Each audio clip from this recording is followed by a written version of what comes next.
Next up on the Cosmic News Network, First Contact with Joshua Pert.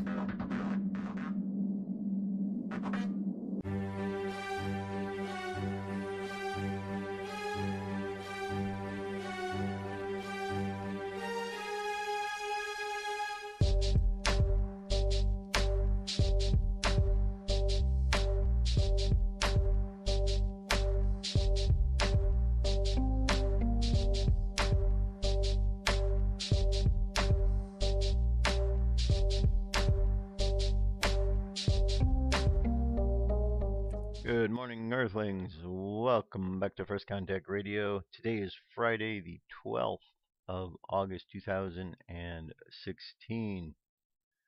Right here, we can see our moon sign is in Gemini. Our sun sign is, Sagittarius.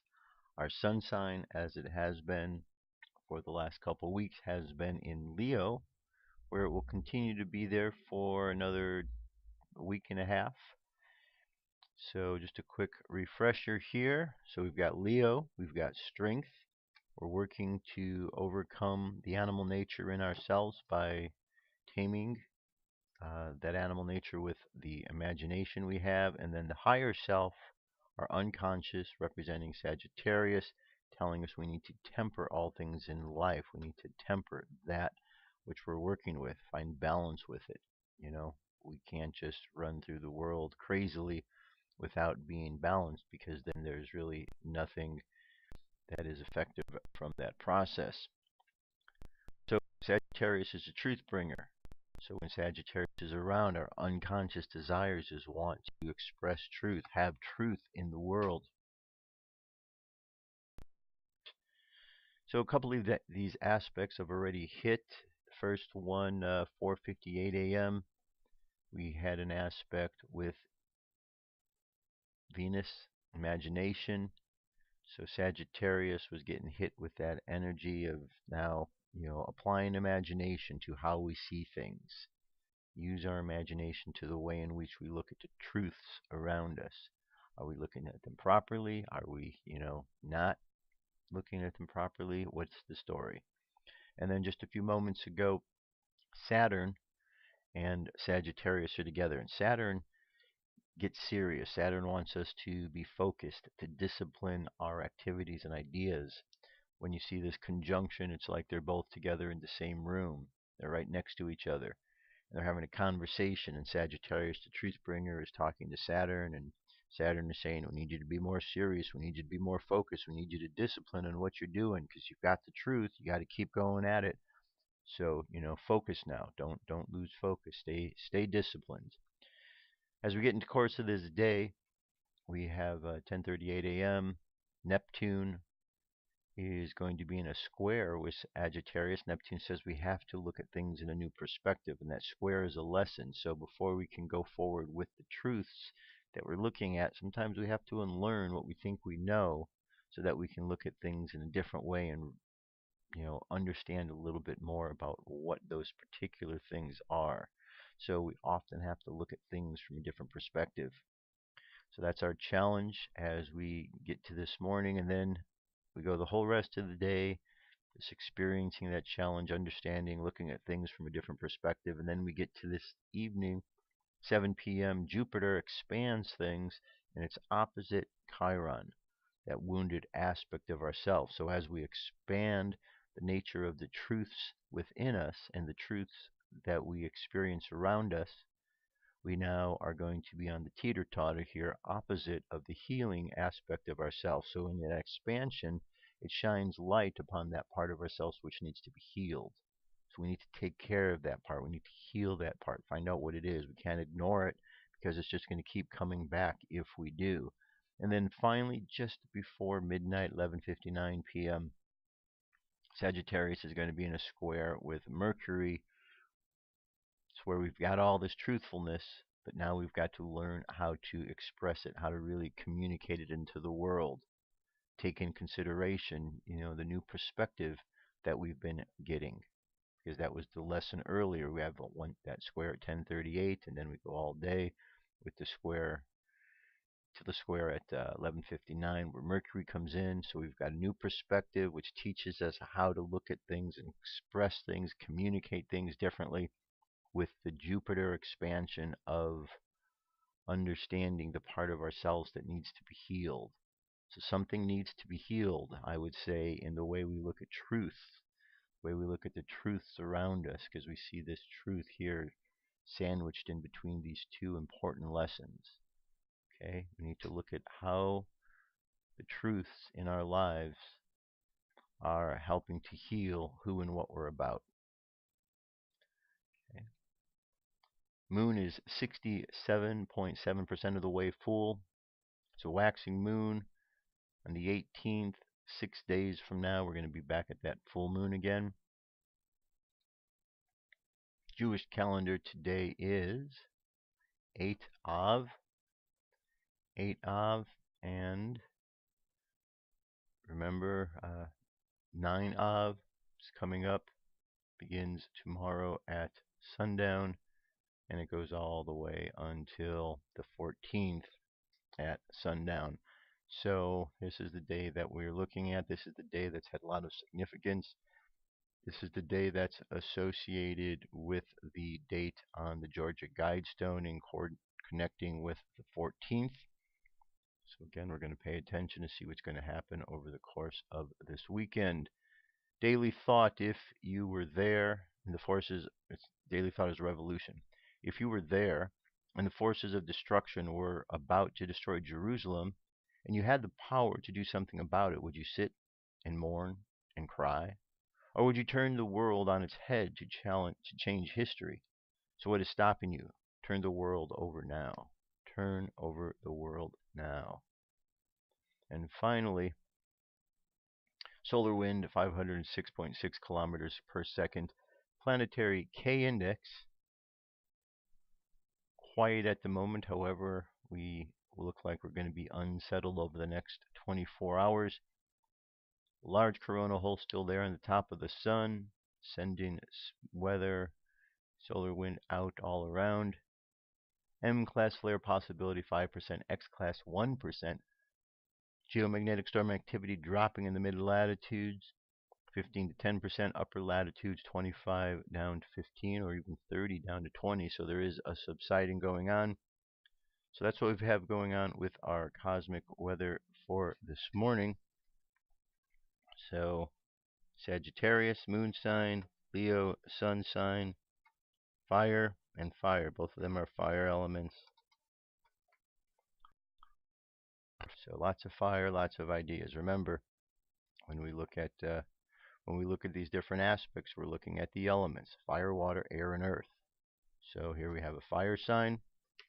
Here we have a fire sign. Fire signs are all about ideas. We have all these ideas, but ideas, if they're not channeled, can become very frustrating.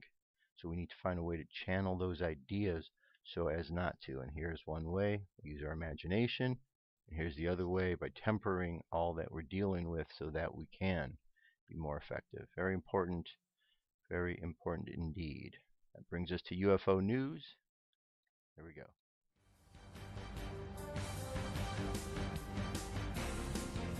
This is the UFO News with Joshua Poet.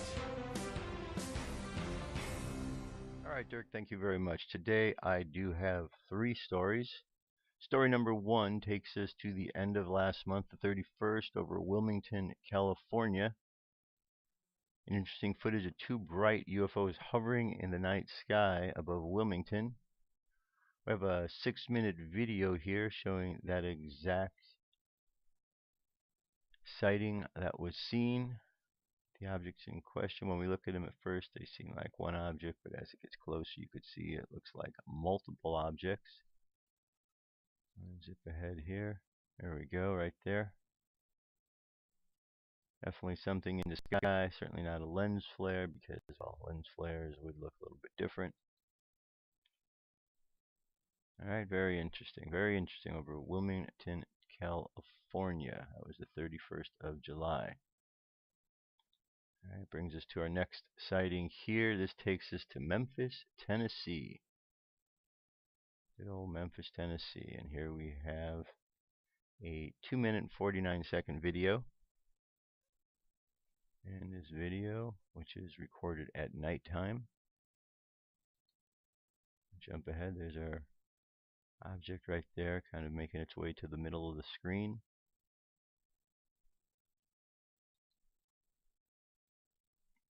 Kind of similar to the other one, well, in color anyway, but not the same as in there being multiple. Alright, well, there's a couple of them right there. Not right next to each other, but close enough. That one, it's either zooming in or out, or... Okay, link will be available so you can check that out, see what you think of that one. And finally, one last, this was over Area 51. Airplane passenger takes pictures of UFO and as his flight passes close to the top secret Area 51 military base.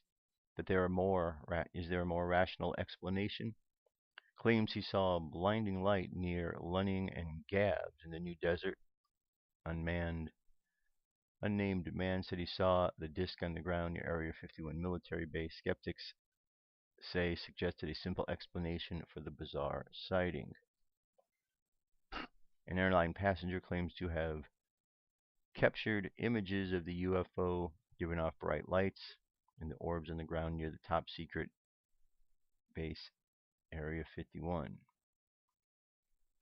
The witness says he was on an American Airlines flight from San Jose, California, and Houston, Texas, when he took a series of pictures of a giant metallic disc in the Nevada desert.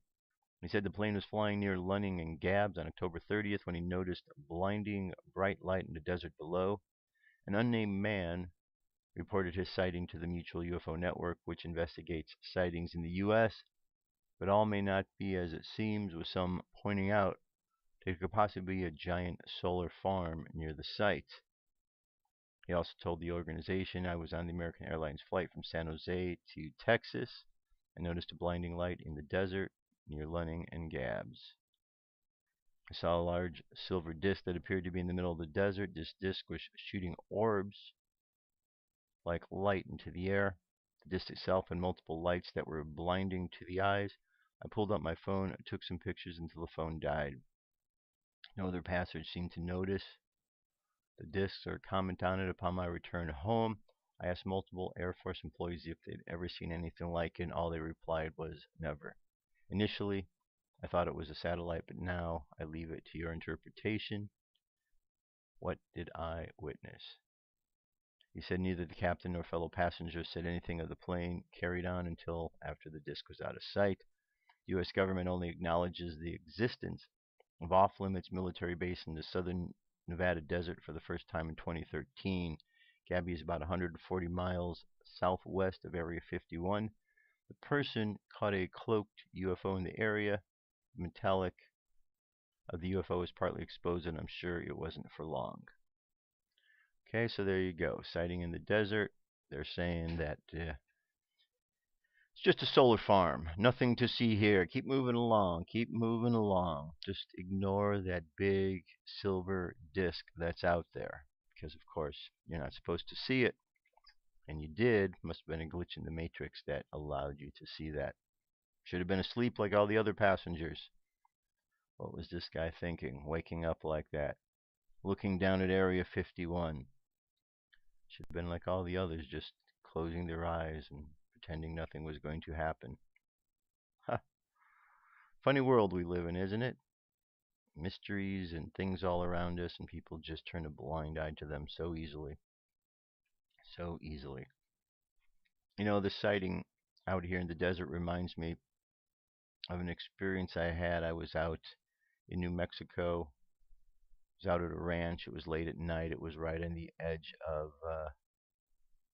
Alamogordo and the White Sands Missile Range, and there were these incredible lights that were taking place in the sky, and there would be like a lightning storm, and the lightning would shoot here, and then it would shoot here, and then it would be down here, and it kept going like a pattern, one after another, to one, and I kept seeing it, and it would be the same blinking pattern here, and then here, and then here, and it did that for like 20 minutes, and the entire sky was lit up, and Never seen anything like that in my life since. I've never seen anything like that before. And my friend who owned the ranch there said that was a pretty common occurrence, that sometimes it looked like it was the war of the worlds going on out there, like they were having some sort of battles with each other. So I don't know what exactly that was, if they were testing something or not, but strange things do happen out there in the desert areas, out of the range of where people are looking. People pay attention. They see these things.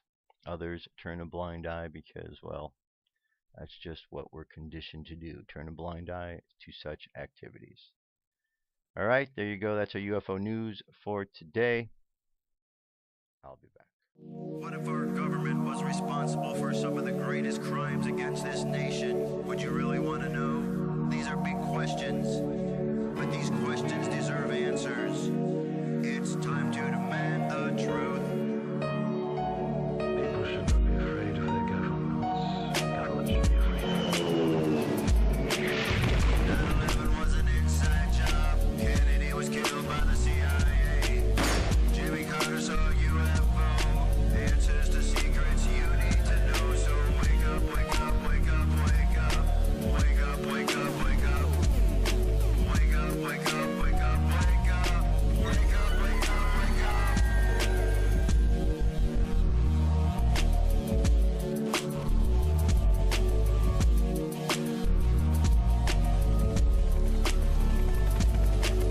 The evidence is overwhelming. Step past your fear, take a look.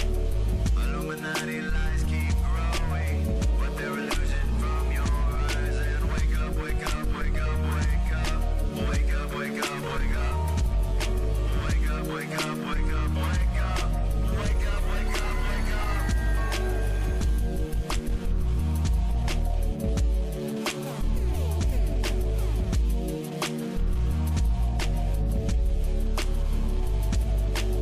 What would our founding fathers say if they were alive today?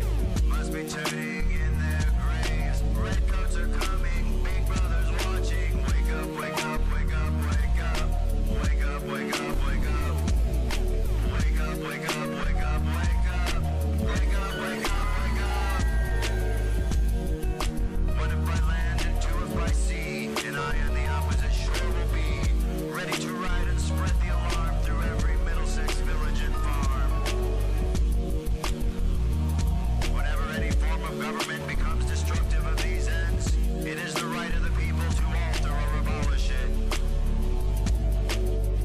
When a long train of abuses and usurpations, pursuing invariably the same object, evinces a design to reduce them under absolute despotism, it is their right, it is their duty to throw off such government and to provide new guards for their future security.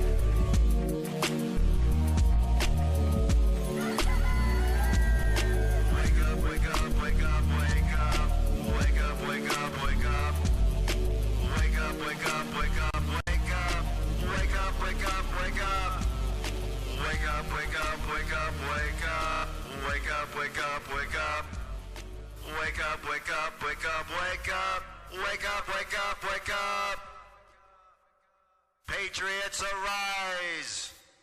It's time to demand the truth. All right, welcome back, everybody.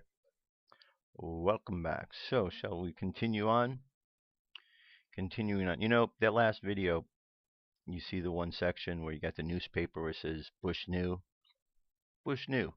Okay, we were attacked that day. Yeah, part of it was an inside job. Couldn't be any other way because there was no way that they could have had access to that building unless somebody on the inside allowed them to have that kind of access.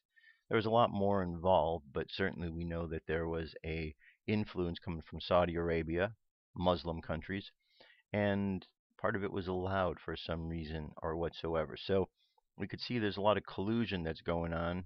It's been going on for a while. That's why we hear about all the corruption. You know, Donald Trump keeps bringing up these ideas of corruption in here, scandals going on here, rigging of things going on here, and he's right about every single one.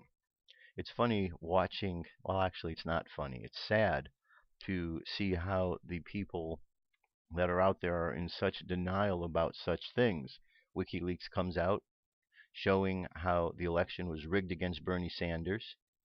3 people from the Democratic Party quit because of that. One of them gets rehired by Hillary, so Hillary can keep close tabs on this woman, obviously. And then people in the DNC still say, oh no, when Donald Trump said the election is rigged, he doesn't know what he's talking about. We have proof. The primaries was rigged. We have proof. We have proof from previous elections that there was riggings. So it's just really strange how there is such a denial coming from the left at this point in time. Okay, I keep pointing out left and right because these are the two sides that seem to be battling with each other. I don't think either one of them has the answer. Because if you think about it, you got one side is to the far extreme of the right, you have one that's to the far extreme of the left, but you have the middle path. So if we're considering this like the tree of life, you have 3 different paths, 2 different extremes and one right down the middle.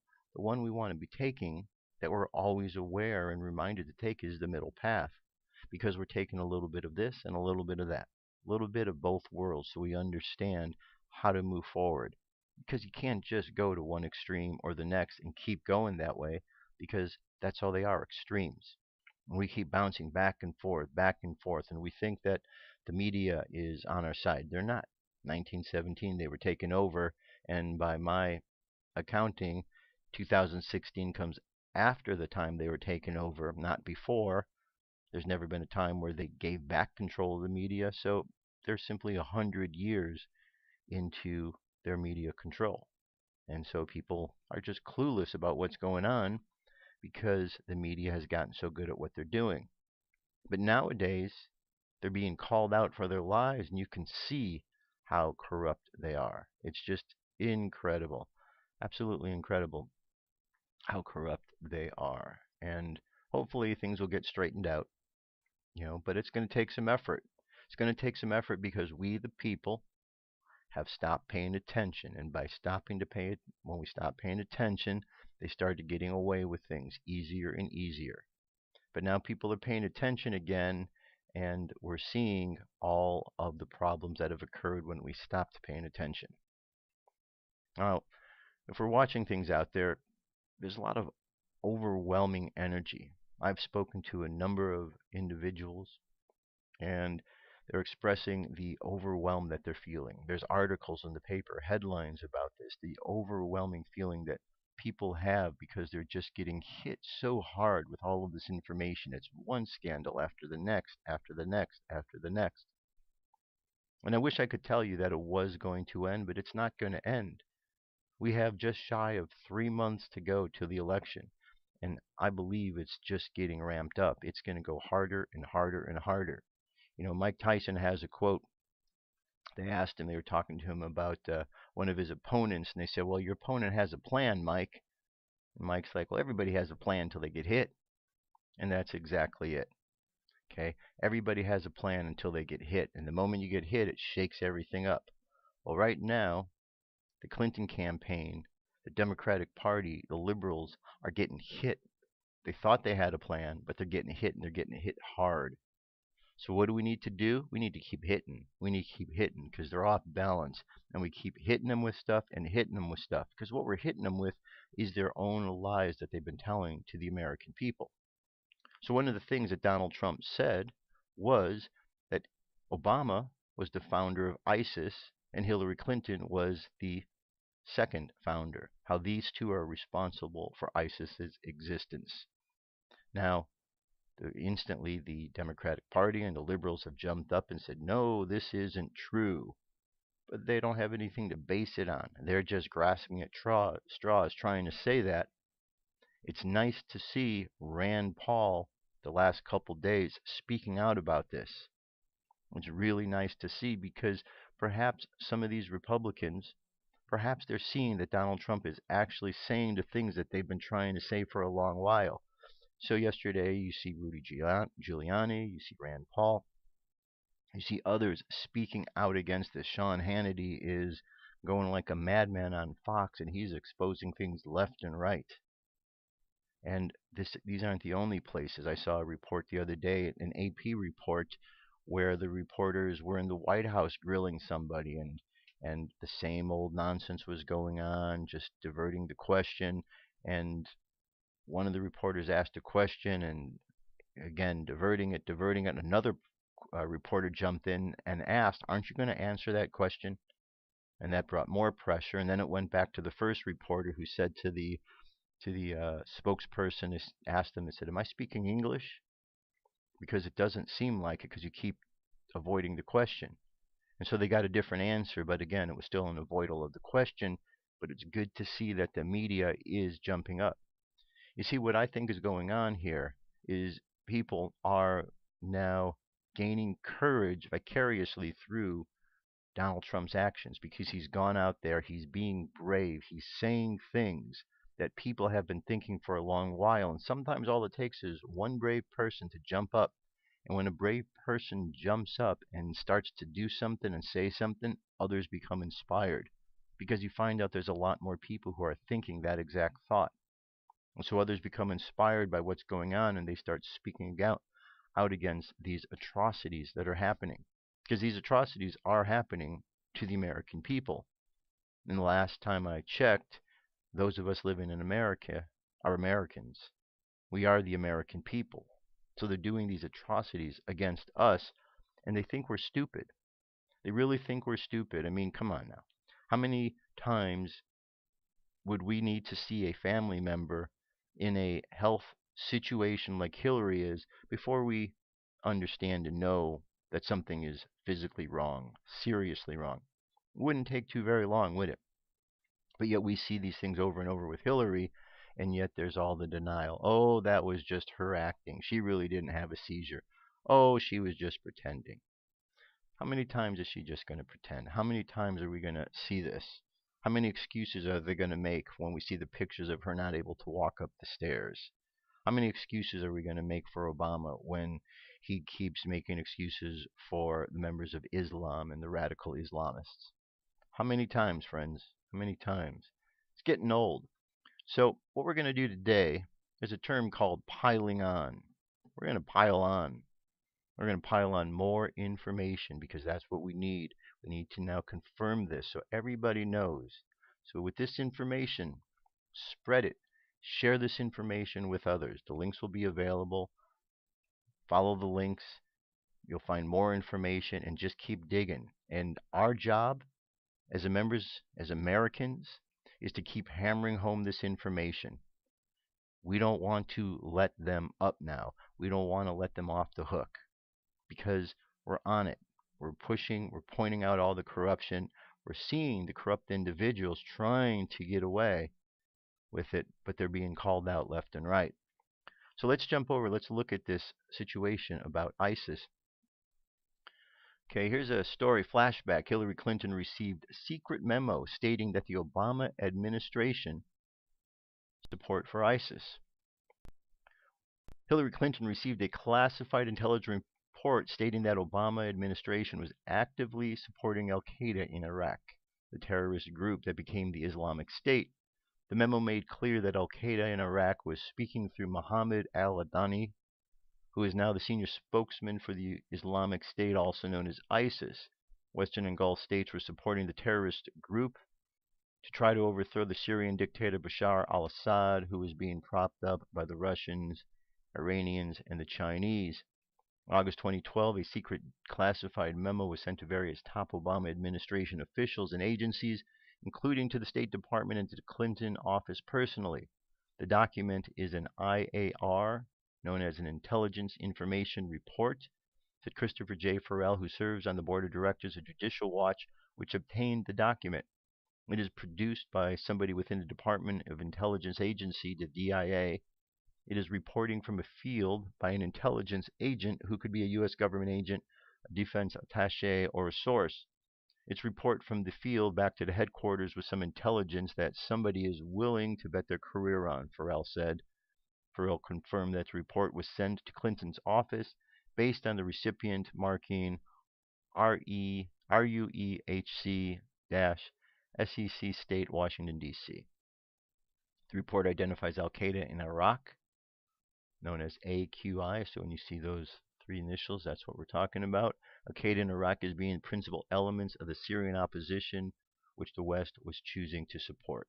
The general situation, internally events are taking a clear sectarian direction. The Salafists, the Muslim Brotherhood, and the Aqi are all major forces driving the insurgency in Syria. The West, Gulf countries, and Turkey support the opposition, while Russia, China, and Iran support the regime. The intelligence report contains the extensive backgrounder on AQI and its method of capabilities, noting that the AQI was speaking to the spokesman of Islamic State, Iraqi Mohammed al-Abnai. Okay, so there you go. So there's one report right there. But wait, there's more.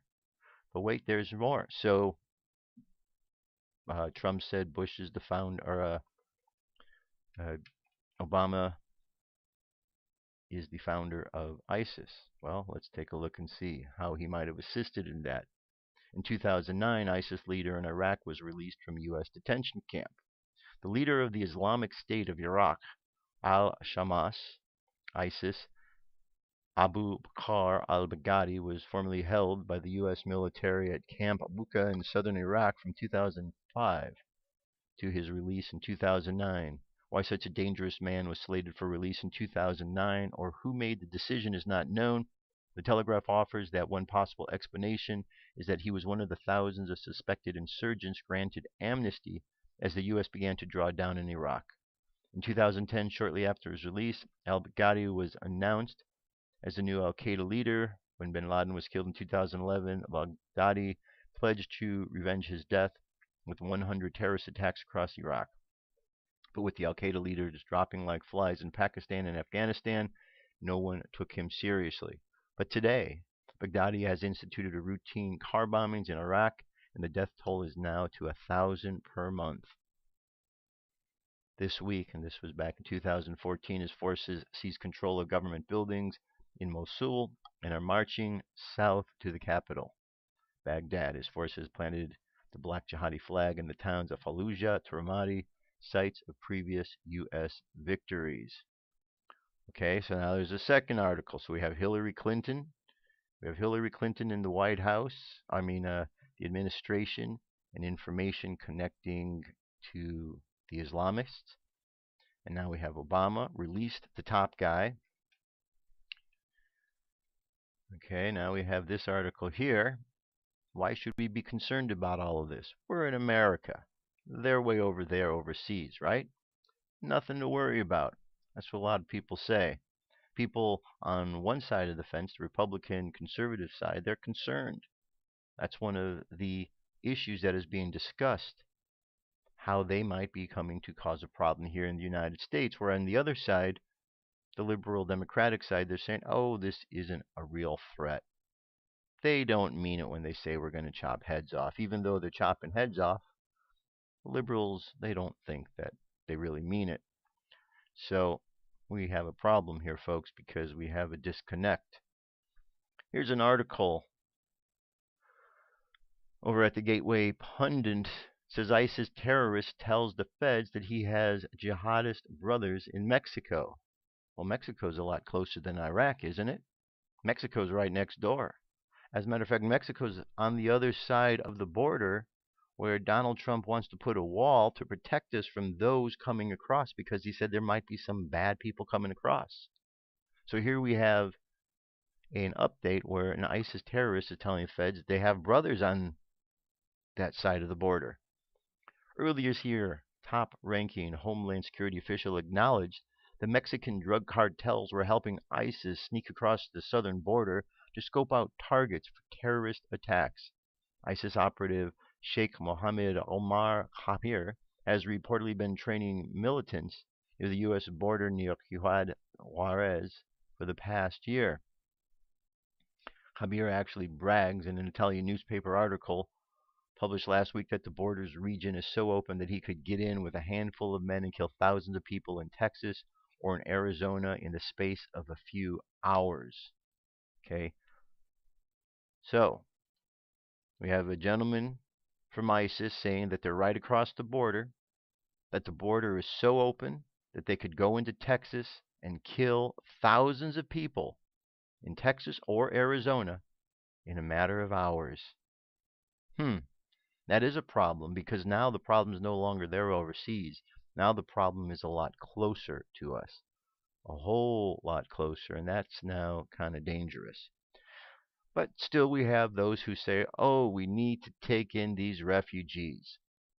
We have to take everybody in. But that's kind of ludicrous thinking, the way that the system is, because we have a problem with the system. People aren't being properly vetted. See, the United States of America, I've said it before, I'll say it again, and others are saying the same thing. The United States of America is a melting pot. We have no problem taking in people from other countries. We just don't want people coming into America that want to destroy America or kill Americans. And that is the problem, because there are people coming in from different parts of the world where there is ISIS and this Islamic terrorism. And the way they're coming into America is they're sneaking in. They're not openly coming in. They're sneaking in with the refugees, pretending to be a refugee. People say, oh, no, why would they do that? There's no precedent that they would do that. That's ludicrous thinking. Let's take a look at that and see how ludicrous it is. Now, who's the person that Muslims say that they emulate? Muhammad. Well, let's see. Here's a story about Muhammad in Medina. William Kilpatrick has written an insightful article concerning the influx of Muslim migrants into Western nations, including America. As usual, when it comes to understanding Islam, one needs to look only at the historical precedents, beginning with the Prophet Muhammad himself, whose example 98% of all refugees being accepted into the U.S. follow. Here's a key excerpt from his article.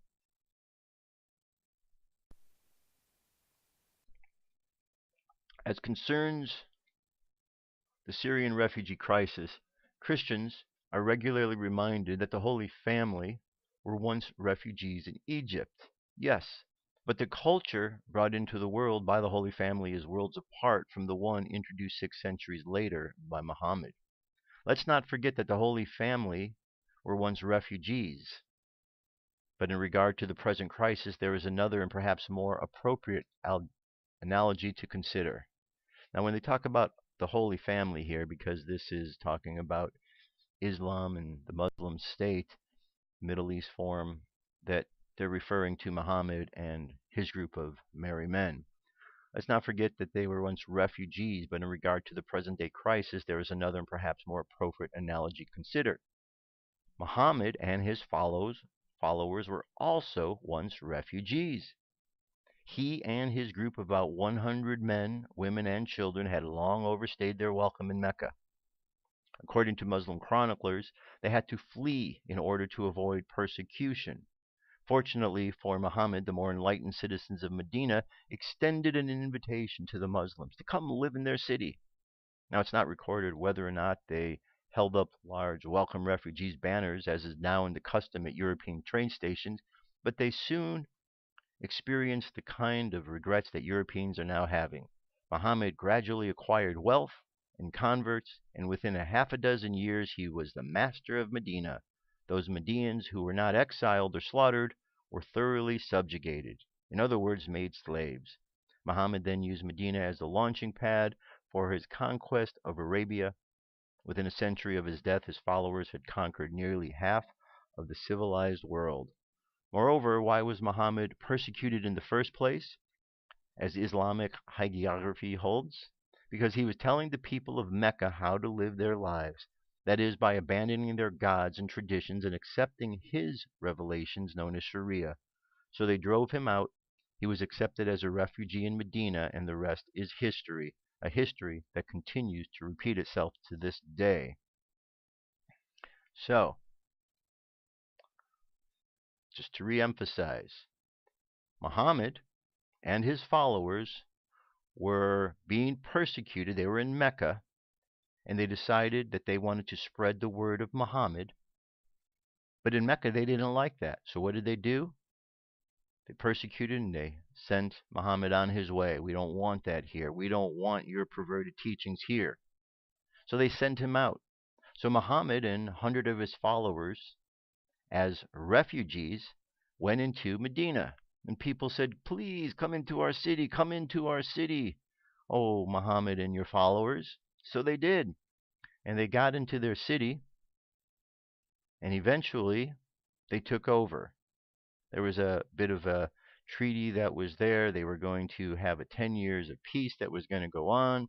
And during that course of time, Muhammad decided he wasn't going to honor this 10 years of treaty.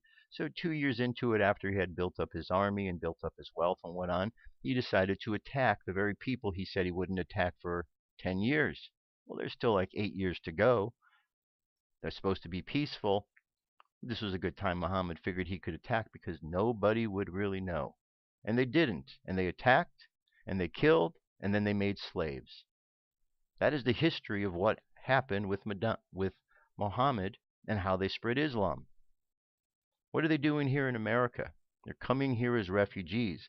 What are we told to be concerned about? That some of the refugees coming into this country are actually members of ISIS, members of the Muslim Brotherhood. Americans are saying, oh no, this is so far-fetched. But back in 622, this is exactly what they did when they went into Medina. As refugees, please help us, we need help, please help us. So the people let them in, and then they killed them once they got in. So, big problem. So we have now confirmation that Obama was assisting Al-Qaeda and assisting with the creation of ISIS. We have confirmation that the leader, who is now the leader of ISIS, was released by the Obama administration. We have confirmation of Hillary Clinton's involvement with all of this. We have stories that these members of ISIS are just across the open border there in Mexico. And now we have the stories that tell us that the way in which Muhammad moved into Medina was because they disguised themselves as refugees, and the people invited them in. And then once they were invited in, Muhammad and his companions turned on them, killed them, and then subjugated them. In other words, made them slaves. Well, people say slavery's over. Is it? There's an article I just put up on the Facebook page yesterday of a couple in Texas that has just been and are being banished from the United States because they had slaves. It was found this rich couple living in Texas was living according to Sharia law, and they had slaves that they were keeping, 2 of them. They were keeping them for quite some time. It was discovered that this was going on. The judge heard the case. The 2 Muslims who were there in the house, husband and wife, their defense was, our Prophet Muhammad said that it's okay to have slaves, therefore you can't persecute us because if you do, it's discrimination. The judge didn't buy that, told him it was the most disgusting thing he heard, made sure that these men who were slaves were then freed, and then they have to be paid $60,000 each because as restitution from these, and now the husband and wife are being sent out of America. And yet we still have Americans saying, oh no, we need to let more of these people in. How blind does one have to be to not see something going on here? How blind does one really have to be? Here's an article I wanted to bring up again. This is by Walid Shubat and Theodore. Archeologists discover a 4,000-year-old archaeological find linking Allah to Lucifer and the Harlot religion. 4,000 years old is as close as we can get to the connection of Allah as deity, his relation to the Great Rebellion, sex, war, everything. Amid excavations at 4 different ancient sites in central Anatolian province of Yozgat, in the Saki mound of Büyüktak village in Turkey, there laid a cuneiform tablet unearthed after laying there for 4,000 years. It goes all the way back to 2000 BC. The cuneiform tablet in the Sorgun district of Yozgat shows a symbol of Ishtar, known as the Hittite goddess of love, war, fertility, and sexuality. Ishtar, or the queen of the harlots goddess, was found mentioned more clearly in this cuneiform than any of the other unearthed tablets. Linking Ishtar to other archaeological relics also written in the same cuneiform is the Epic of Astrasis. cuneiform dating back as far in ancient history as 1800 BC, which reveal that this ancient deity known as Ishtar and the snake beast god is known as Ishtaran, another name for Allah, who is literally mentioned by the epic name, was a transvestite, dual male, female nature. The Epic of Astrasis is the Mesopotamian account of the Great Flood, which was a corruption of the biblical account in Genesis where Satan rebelled against Yahweh. The amazing epic translated by archaeologists who did not cover the name Allah at the beginning of the epic, where all the gods are laboring in slavery for the head deity Enlil, and one rebellious deity named Allah then revolts against Enlil, where Enlil crushes the rebellion and defeats Allah, who is also called Tammuz. Okay, we have this in our Bible, Tammuz, in Sumerian mythology. Yet this defeat of the rebellion caused by the god of war Allah is not considered evil, but his loss is lamented over. Okay, so let's see. So now we have a historical find that links Allah, the Islamic religion, to Luciferian ideas, to Lucifer, and the idea of transvestites, transgenderism. Have we seen any issues of transgenderism spreading in America? I think we have, haven't we? As a matter of fact, yesterday I saw my first transgender commercial. How about that? I was watching a show last night, and there it came on. I started watching it. Next thing I'm asking myself, what the heck am I watching here? And you saw a dude dressing up as a chick, and by the end walking out the door and just saying, this is who we are. I've also heard that there was a lot of complaints from parents because during the course of the Olympic events, they ran a transgender commercial there. So I've heard complaints at different forums and sites of parents saying, what is this nonsense?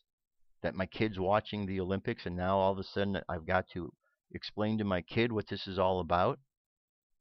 I mean, you would think that the way that they're pushing this issue, that there were thousands and thousands and thousands, huge percentages of transgenders here in America. But it's like 0.02%. So why are they catering to such a small number? Well, when we start to look at the idea that perhaps this whole story of Allah is also connected to the transgenderism, we start to see that there's something going on here a little bit deeper than what we Americans are truly understanding. See, as Americans, we're a little bit too self-confident, thinking we understand what's going on in the world.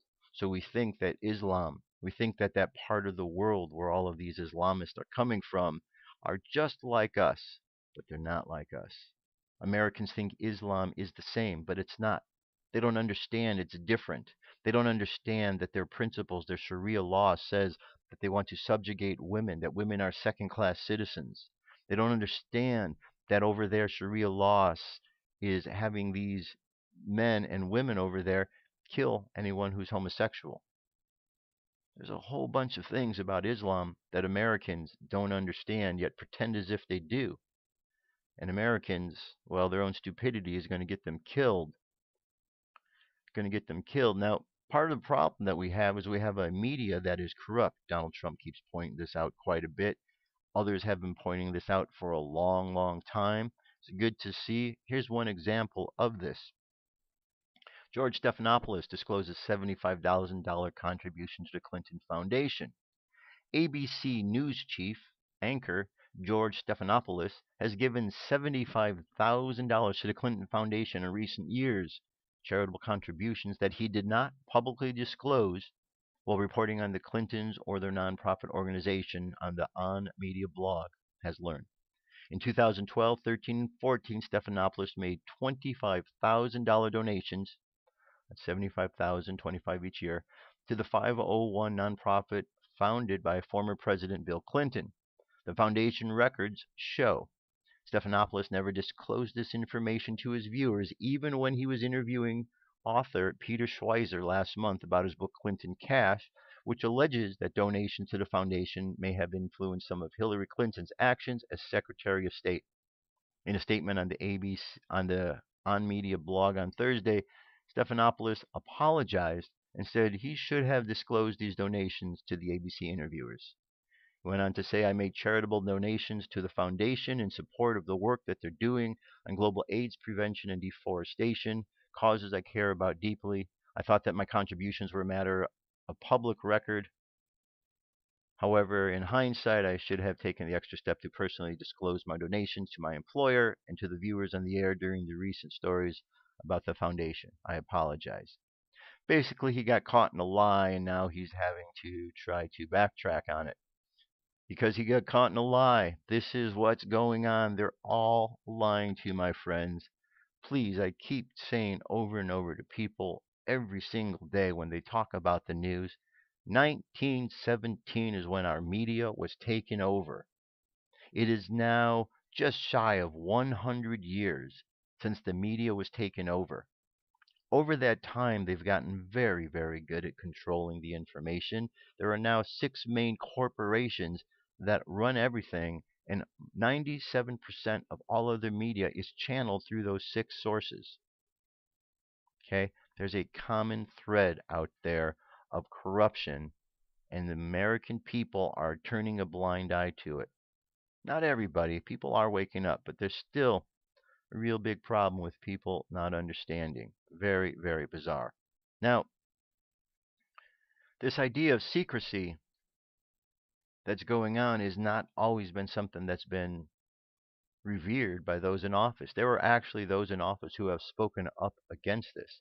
One of those was John F. Kennedy. I want to play this speech of his, a portion of it, so you can hear what he was saying just to refresh your memory.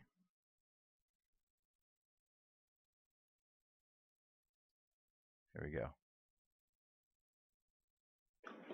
Ladies and gentlemen, the very word secrecy is repugnant in a free and open society.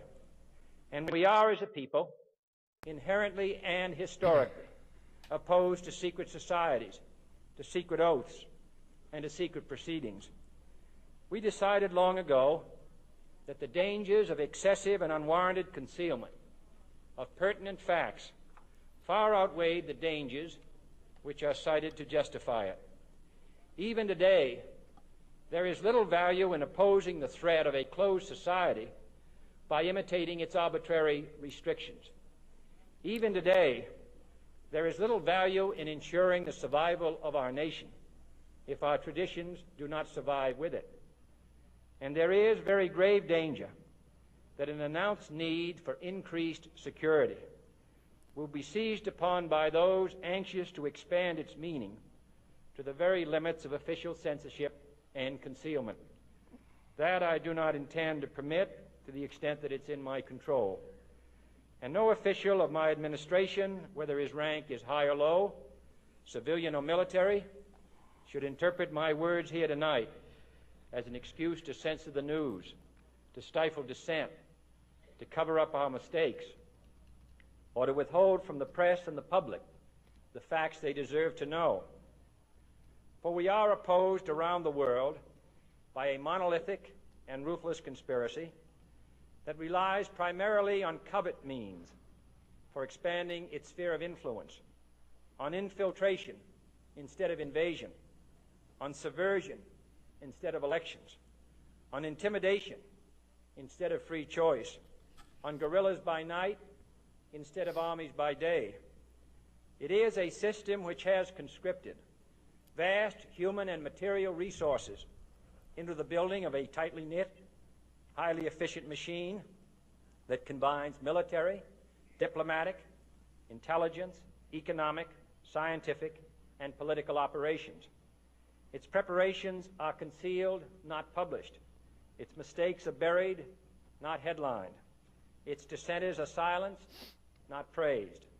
No expenditure is questioned, no rumor is printed, no secret is revealed.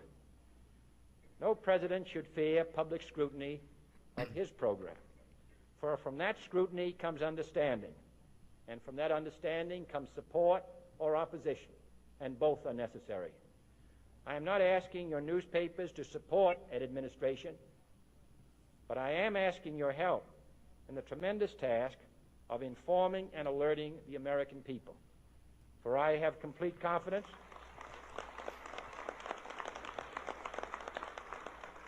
and the response and dedication of our citizens whenever they are fully informed.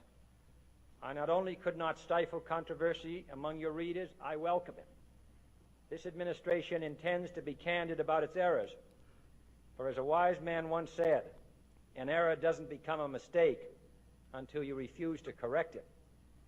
We intend to accept full responsibility for our errors, and we expect you to point them out when we miss them. Without debate, without criticism, no administration and no country can succeed, and no republic can survive. That is why the Athenian lawmaker Solon decreed it a crime for any citizen to shrink from controversy. And that is why our press was protected by the First Amendment, the only business in America specifically protected by the Constitution, not primarily to amuse and entertain, not to emphasize the trivial and the sentimental, not to simply give the public what it wants, but to inform, to arouse, to reflect, to state our dangers and our opportunities, to indicate our crises and our choices, to lead, mold, educate, and sometimes even anger public opinion. This means greater coverage and analysis of international news, for it is no longer far away and foreign, but close at hand and local. It means greater attention to improved understanding of the news, as well as improved transmission. And it means, finally, that government at all levels must meet its obligation to provide you with the fullest possible information outside the narrowest limits of national security. And so it is to the printing press, to the recorder of man's deeds, the keeper of his conscience, the courier of his news, that we look for strength and assistance, confident that with your help, man will be what he was born to be, free and independent. All right. Very good speech there. We all know what happened to Kennedy, but look, back in 1960, when he understood what was going on, he understood the corruptions that was taking place in government, in the media, within his own party.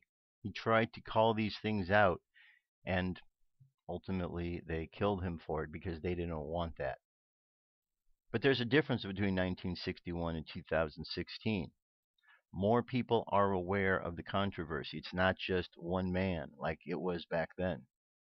Now we have social media. We have a lot of people who are aware of what's going on. So Donald Trump is out there saying what he's saying, and he's getting support from others who are also confirming what he's saying. This is our time. We got them on the ropes. We've got the liars on the ropes. We can't let them off, because that's not going to happen if we let them off. We can't let them off. We've got to keep hitting them, keep hitting them, keep hitting them until finally they go down. You know, down for the count. Now, there are things taking place that are behind the scenes, more spiritual related events that are occurring. The other day, there was actually on the 4th, there was this event which occurred in a church in Mexico. And what we have here is a statue of Jesus on the cross. And as it zooms in a little bit closer, you're going to see something very bizarre. The statue opened its eyes. The statue of Jesus opened its eyes. And then it closed them again. You see that? Let me play it again. Statue of Jesus opens its eyes and then closes them.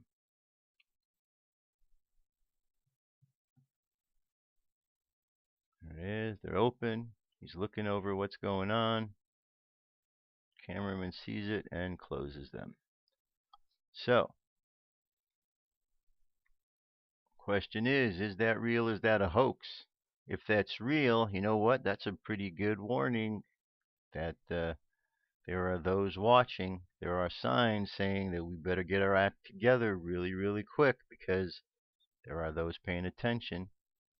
I don't know what went on with that, but I know that there are paranormal researchers trying to figure it out. They don't understand what it was. Could it be faked? Hey, in this day and age, things like that can be faked. Was that fake? I don't know. I don't know. Some people, I've seen the comments there saying that's impossible. Well, that's the idea. Sometimes impossible things happen, especially to people who are closed minded and don't think they could happen, because impossible isn't necessarily impossible.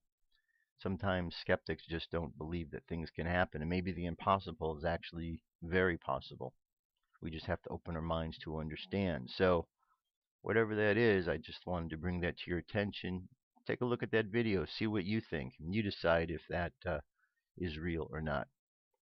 So, we have an opportunity with all of these things going on. We can get caught up in all of the lies and the nonsense. We can believe that the media is, telling the truth. We can believe that all the polls they're saying are being honest, and we can get discouraged by what they're saying. Feel like, oh, that's it. I give up. No hope. Or we could be encouraged to understand that the reason they're saying the things they're saying is because they're desperate, because they know that they're getting their butts kicked, and they know that we are onto them, and we can keep pushing harder and harder and harder. But part of the process isn't just the physical, it's being able to also individually connect in spiritually, connect in and tap into that power that is deep within inside of ourselves. Because as we individually get stronger, we collectively become stronger as well.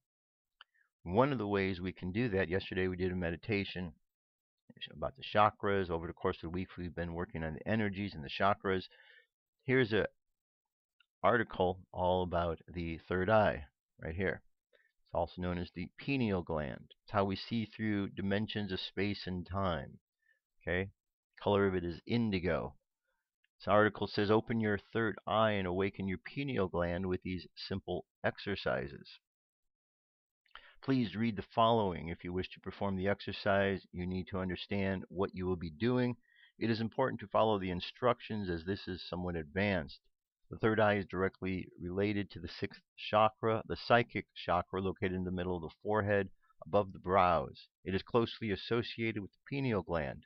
The pineal gland is dormant in most people as the true third eye.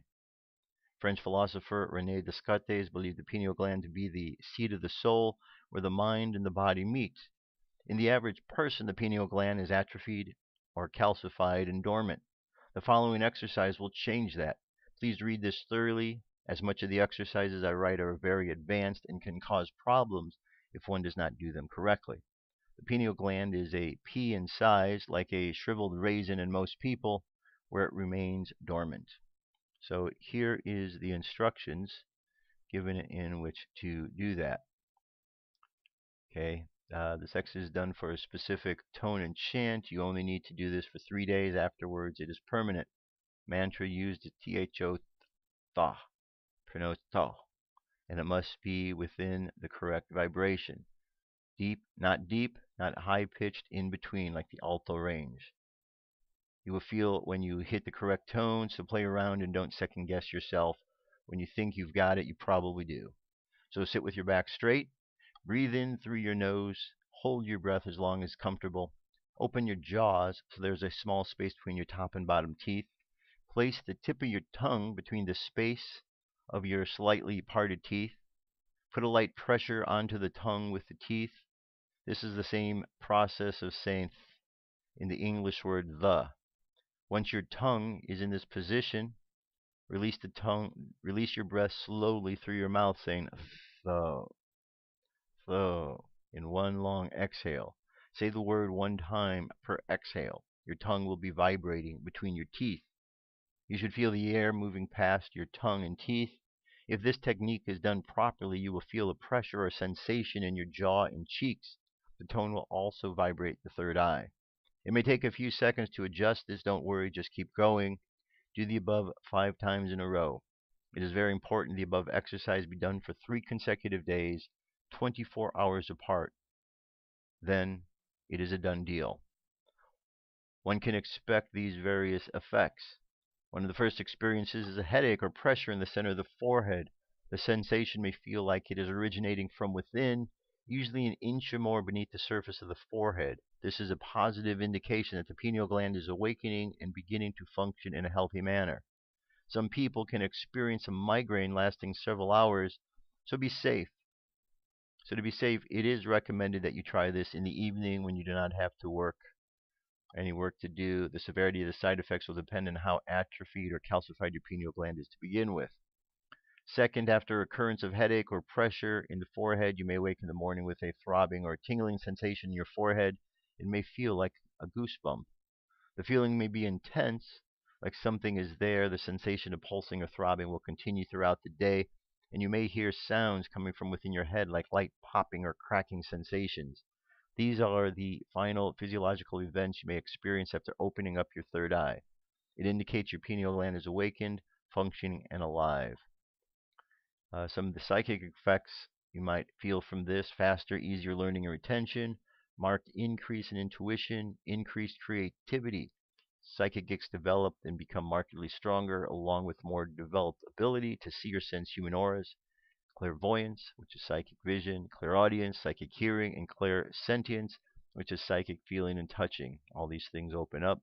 This is a powerful exercise. As with all of the powerful practices, your body may go through discomfort in order to adapt. Okay, and then we have a second one down here, but a nice good meditation there. Okay, so I'm going to leave this to you to look over the second one. You got to do the first one before you get to the second one. So read through that again, practice it. If you do it today, Friday, Saturday, Sunday, you got your 3 days in. Work on this. This is something that can be added to the meditations. I'm not going to do it today because I want you to be able to sit and focus on it. Our meditations here are just a short little burst of meditation moments, so I want you to be able to have a full amount of time to really experience this. So practice it. I'm going to do the same thing and see where it takes you from there.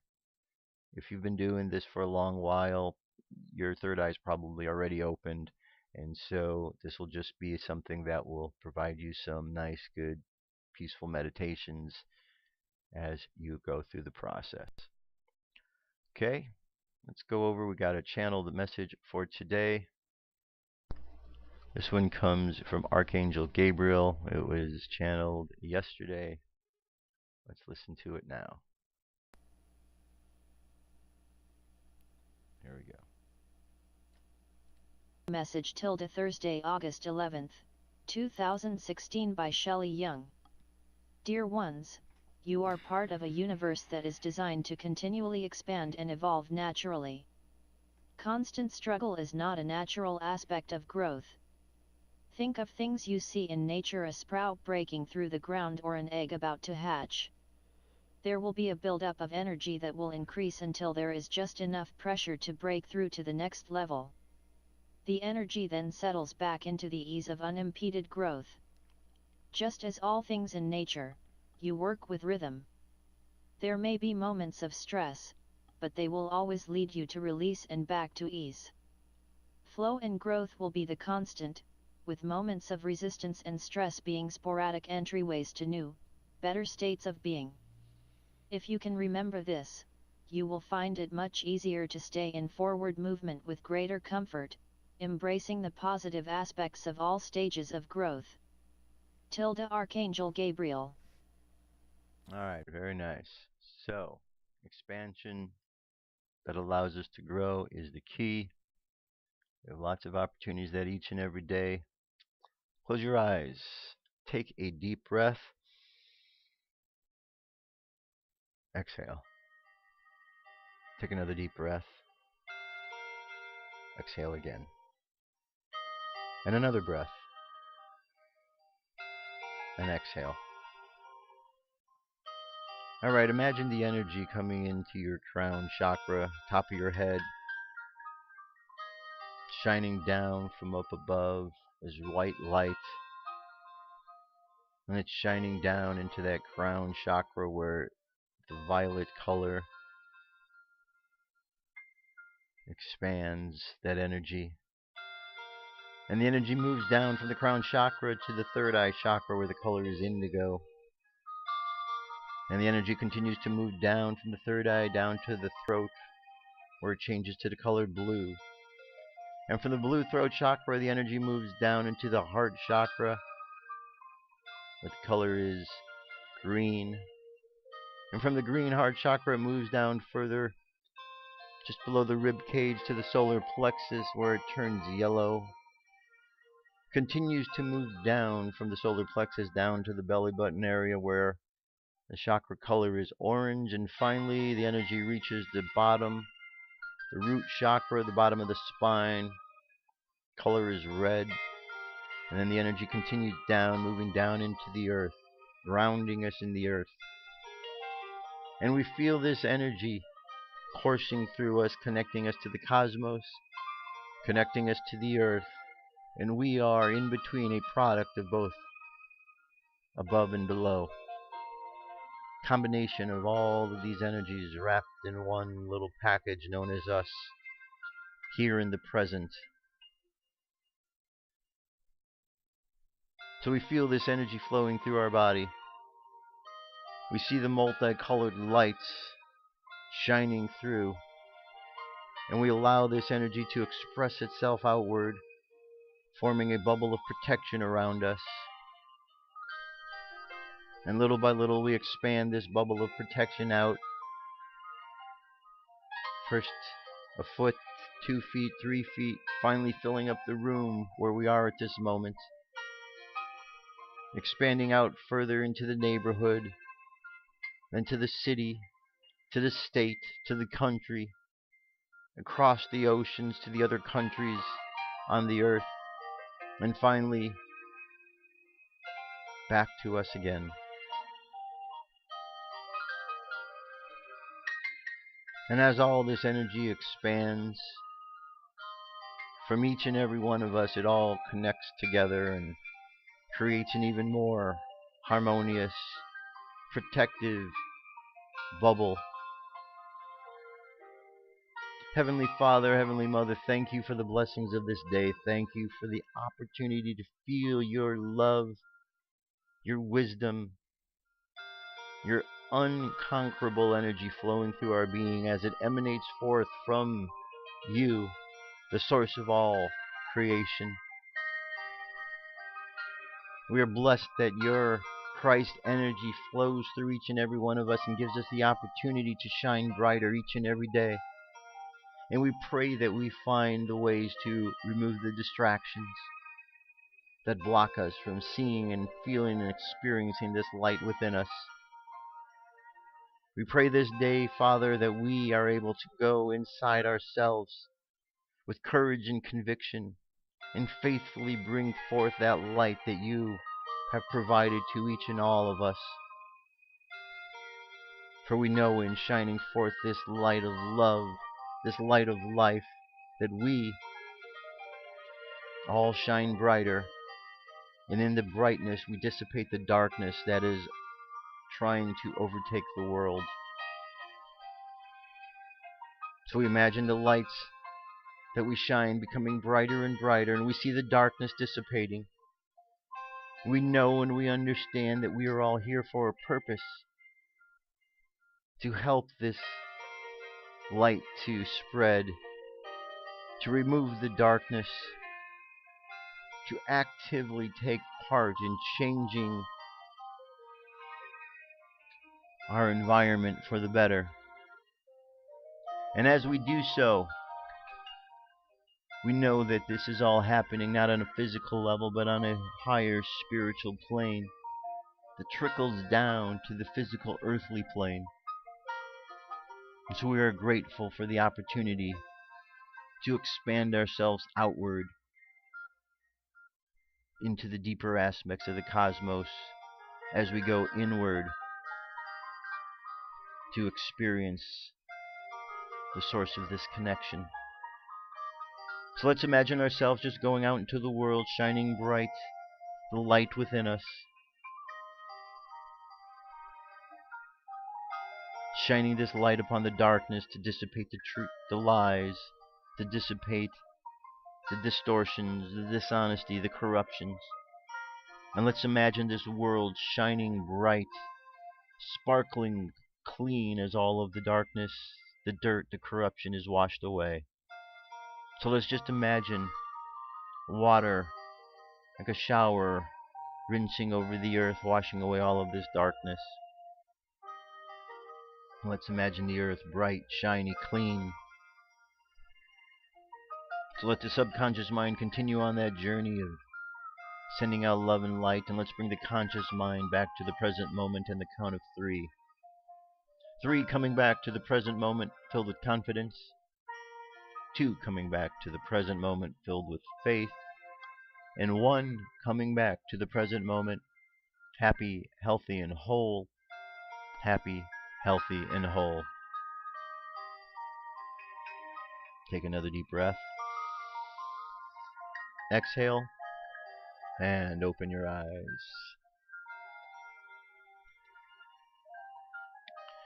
All right, my friends, that is it. That is it for today.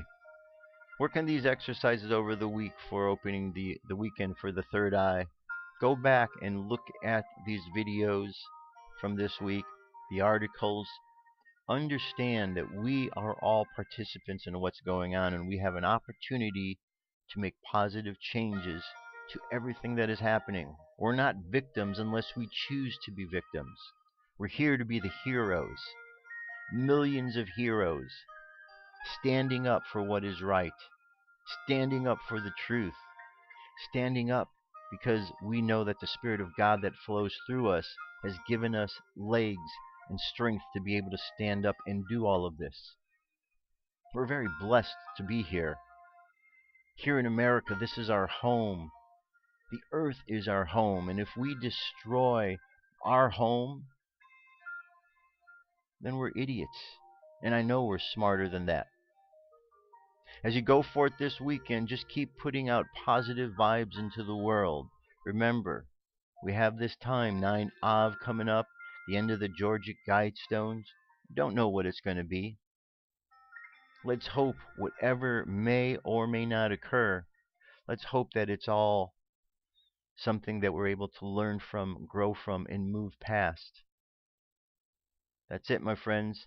Have an awesome weekend. I'll be back next week, and we'll continue on. Till then, I love you. Keep loving each other, and I'll talk to you soon. Peace. I'm out of here.